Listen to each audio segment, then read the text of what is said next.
পাও না উঠলে তো মজা নেই। একসাথে আমরা সাঁকু পার হচ্ছি, সাঁকু না? সাঁকু। সাঁকু পার হচ্ছি, সাঁকু। এই সাঁকুর মজা জীবনে কোনোদিন বুঝতে পারিনি। এই প্রথমবার গাড়ি নিয়ে সাঁকুর মজা নিচ্ছি মামু ভাই একসাথে।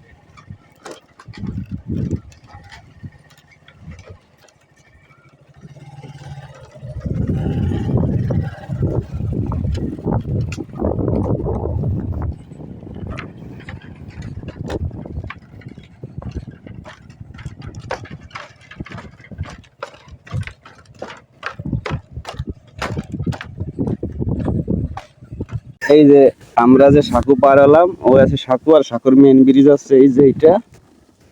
এই যে আমরা মনোরম পরিবেশে এসেছিলাম। এই যে এই আছে সাঁকুর মেন ব্রিজ। এই যে এখান থেকে চর পড়ে আছে, কোনো সমস্যা নাই। এখানে যে মাটিতে ভরাট করা সাঁকু আছে ওই যে।